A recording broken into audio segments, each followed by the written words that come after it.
Зияудин Мальсагов, 1913 года рождения, в 1944 по 1957 годах находился на службе в НКВД. Он свидетельствует. Здесь приводятся только задокументированные и ставшие достоянием гласности данные о русских зверствах против мирного чеченского населения. Совершенно очевидно, что расследованные факты – это лишь незначительная доля тех масштабов русских злодеяний 60-летней давности. Однако даже эти широко известные в Чечне и неизвестные на Западе факты дают исчерпывающую картину, почему чеченцы не могут забыть и никогда не забудут, и тем более не простят эти преступления. Высокогорное селение Ялхорой.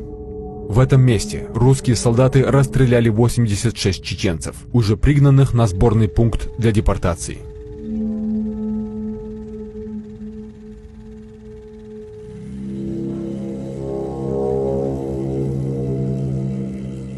Высокогорное селение Хахилги, общество Эхха. В местечке между Зингала и Бийци русские солдаты расстреляли немощных стариков, мужчин, женщин и больных, силы отобранных у близких, которые транспортировали их на себе. Всего было расстреляно 32 человека. Чеберлоевский район, озеро Кизиной-Ам. Здесь было осуществлено массовое затопление нетранспортабельной части населения. Точное число потопленных чеченцев неизвестно. Итум-Калинский район. В этом районе русские солдаты, чтобы не утруждать себя вопросами транспортировки, да и потехи ради, забрасывали гранатами и бутылками с зажигательной смесью дома с больными людьми. Точное число убитых чеченцев неизвестно. М.А. Амиров, житель села Алхазурово, свидетельствует. Летом 1944 года Иб Алхастов из Хелдехароя и Тум-Калинского района со своими товарищами переправлялся через горы Пешхоя. В одном месте они наткнулись на следы преступлений советских войск. На дне многометрового отвесного обрыва они обнаружили 12 тел мирных жителей со следами штыков и пуль. В их числе была женщина с ребенком. Девочка около 3 лет. Штык, воткнутый в спину женщины, вышел через спину этой девочки.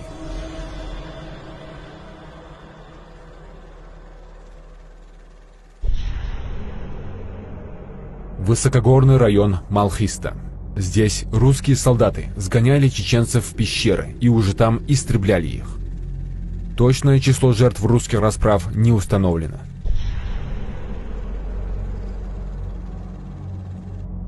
Ножа-Юртовский район. В этом районе русские солдаты предпочитали засовывать чеченцев в кукурузные сапетки и, облив бензином, заживо сжигать. Точное число сожженных чеченцев неизвестно. Высокогорное селение Пешха, недалеко от Нашха. В морозные февральские дни 1944 года русские солдаты в пещере Шен-Таулак-Хех расстреляли 80 человек, детей, женщин и стариков. Высокогорное селение Малхисты. Расстреляно более 300 человек нетранспортабельной категории.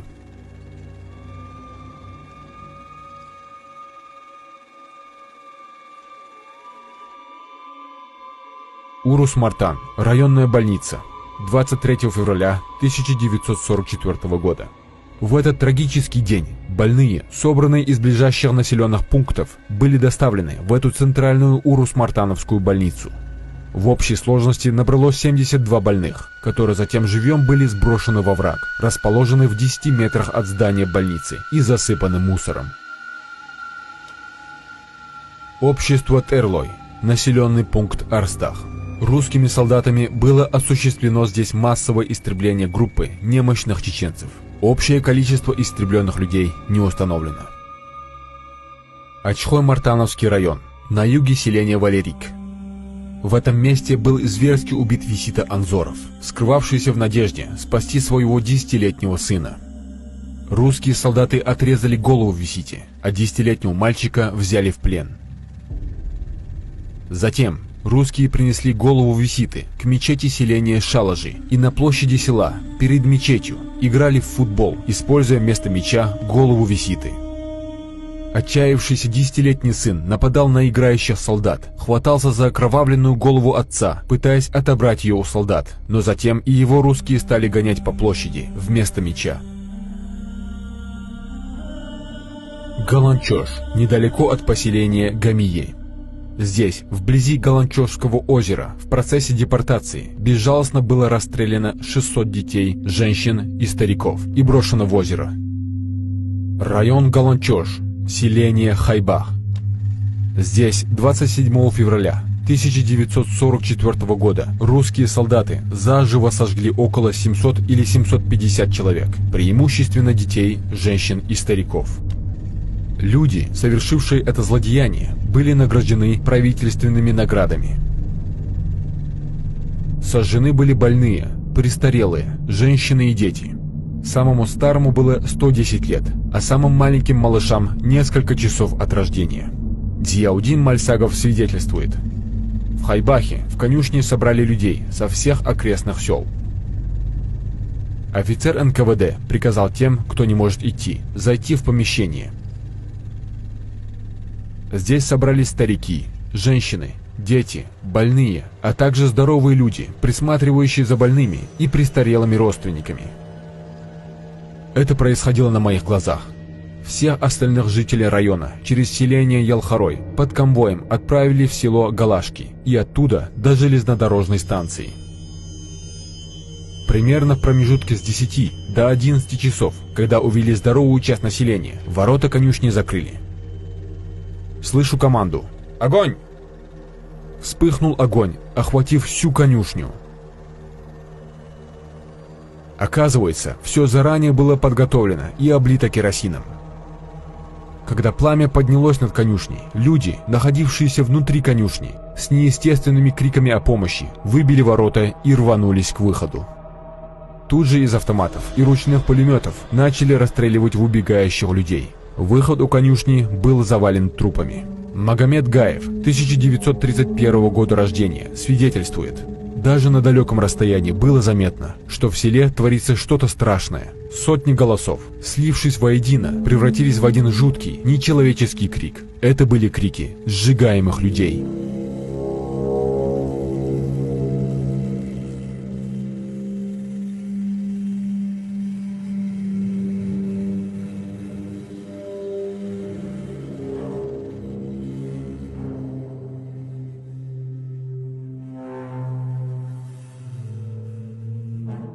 Насербек Ганашев рассказал следующую историю. В вагоне-телятнике было тесно, лежать было негде. Люди с трудом умещались сидя, поэтому приходилось лежать по очереди. Отдыхали только тяжело больные. Болели многие, особенно дети. Помню, очень плохо в тот злополучный день было 5-летнему мальчику. У него был сильный жар, он просил пить. На одной из станций нашего эшелона мать этого мальчика подвела его к заглянувшему в вагон офицеру. Она просила позволить набрать хотя бы снега для сына. К мольбам женщины присоединились и находившиеся в вагоне старики. И тогда военный схватил плачущего ребенка и сошел с вагона. Мы все с облегчением подумали, что он хочет напоить его, но вместо этого офицер швырнул ребенка в кузов одной из машин с трупами, крикнув: «Все, теперь вода не понадобится».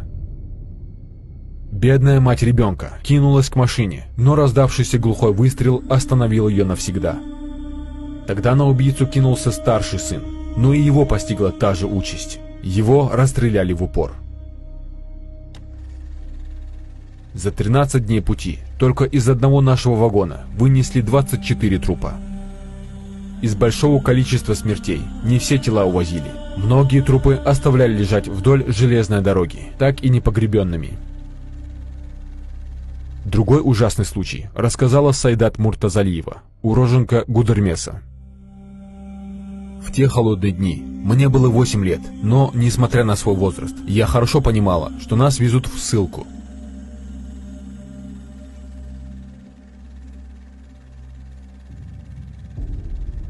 В нашем вагоне, если его можно так назвать, потому что больше он был похож на заброшенный свинарник, в основном были женщины.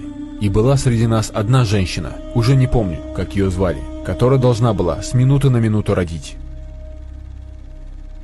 Ночью у нее начались схватки. В полной антисанитарии женщина родила 2 прелестных близняшек, мальчика и девочку. На утро, когда начали выносить трупы, от военных она спрятала младенцев под мешками с песком. Но плач девочки выдали бедную женщину.